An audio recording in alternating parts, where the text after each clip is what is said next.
తమిళనాడులో టీవీకే విజయ్ ప్రభుత్వం ఏర్పడి నేటితో 100 రోజులు పూర్తయ్యాయి. ఈ 100 రోజుల పాలనలో సంక్షేమం, పెట్టుబడుల ఆకర్షణ, అవినీతి నిర్మూలన, పారదర్శక పాలనకి తమ ప్రభుత్వం ప్రాధాన్యం ఇచ్చిందని టీవీకే వర్గాలు చెబుతున్నాయి. పాత రాజకీయాలకి చెక్ పెట్టి కొత్త తరహా పాలనకి నాంది పలికామని ప్రభుత్వం అంటోంది. అయితే ప్రభుత్వ 100 రోజుల పాలనపై ప్రతిపక్షాలు తీవ్ర విమర్శలైతే చేస్తాయి. 100 రోజుల పాలనలో మహిళలు, రైతులు, పేద కుటుంబాలు, విద్యార్థుల సంక్షేమానికి ప్రాధాన్యం ఇచ్చినట్లు ప్రభుత్వం చెప్తోంది. చిన్న రైతులకి 50,000 రూపాయల వరకు పంట రుణమాఫీ, మహిళా సంక్షేమ పథకాలు, నవజాత శిశువులకి బంగారు ఉంగరం పథకం వంటి కార్యక్రమాలకి శ్రీకారం చుట్టినట్లు వెల్లడించింది. విద్యార్థులకి ఉచిత సైకిళ్లు, ల్యాప్టాప్లు అందించే కార్యక్రమాలకి ప్రాధాన్యం ఇస్తున్నట్లు తెలిపింది. అలాగే పేదలకి అందుబాటులో ఉండే అమ్మ క్యాంటీన్లని మరింత బలోపేతం చేసేందుకు చర్యలు చేపట్టినట్టు కూడా పేర్కొంది. విద్యా సంస్థలు, ప్రార్థనా స్థలాల సమీపంలో ఉన్న 717 టాస్మాక్ మద్యం దుకాణాలను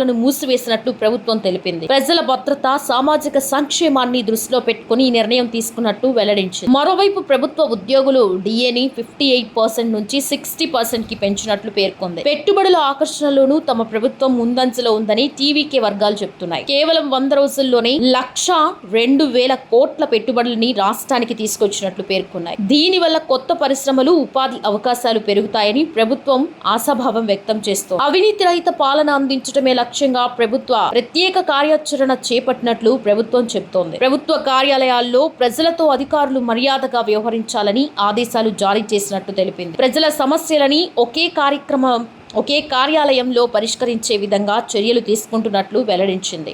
పాలనలో పారదర్శకత పెంచేందుకే సాంకేతికతతో పాటు ఆర్టిఫిషియల్ ఇంటెలిజెన్స్ వినియోగానికి ప్రాధాన్యం ఇస్తున్నట్లు పేర్కొంది. మరోవైపు విజయ్ ప్రభుత్వం 100 రోజుల పాలనపై ప్రతిపక్షాలు తీవ్ర స్థాయిలో విమర్శలైతే చేస్తున్నాయి. 100 రోజుల్లో చెప్పుకోదగ్గ కొత్త పథకాలు ఏమీ ప్రవేశపెట్టారని ప్రశ్నిస్తున్నాయి. గత డిఎంకే ప్రభుత్వంలో అమలైన పథకాలకి పేర్లు మార్చి కొత్త పథకాలుగా ప్రచారం చేస్తున్నారని ఆరోపిస్తున్నాయి. డిఎంకే నేత ఉదయనిధి స్టాలిన్ విజయ్ ప్రభుత్వంపై తీవ్ర వ్యాఖ్యలు చేశారు. విజయ్ని డమ్మీ సీఎం అంటూ విమర్శించిన ఆయన సోషల్ మీడియా రీల్స్ మినహా ప్రభుత్వం చేసిందేమీ లేదని ఆరోపించారు. టీవీకే ప్రభుత్వానికి సొంత విధానాలు, కొత్త ఆలోచనలు లేవని విమర్శించారు. రైతులకి ఇచ్చిన హామీల అమలుపైన ప్రతిపక్షాలు ప్రశ్నలు సంధిస్తున్నాయి. ముఖ్యంగా రైతు రుణమాఫీపై ప్రభుత్వం స్పష్టత ఇవ్వాలని డిమాండ్ చేస్తున్నాయి. ప్రభుత్వం ప్రకటిస్తున్న పెట్టుబడులు ఒకవైపు ఉంటే క్షేత్రస్థాయిలో పాలన మరోలా ఉందని విమర్శలు చేస్తున్నాయి. బీజేపీ నేత అన్నామలై కూడా ప్రభుత్వం తీరుపై ఆరోపణలు చేశారు. ప్రభుత్వంలోని కొందరు మంత్రులపై కమిషన్ల ఆరోపణలు వచ్చాయని పేర్కొన్నారు. టెండర్లలో 2 నుంచి 4% వరకు కమిషన్ అడుగుతున్నారంటూ ఆయన ఆరోపించారు. అయితే ఈ ఆరోపణలను ప్రభుత్వం ఎలా ఎదుర్కొంటోందన్నది ఆసక్తికరంగా మారింది.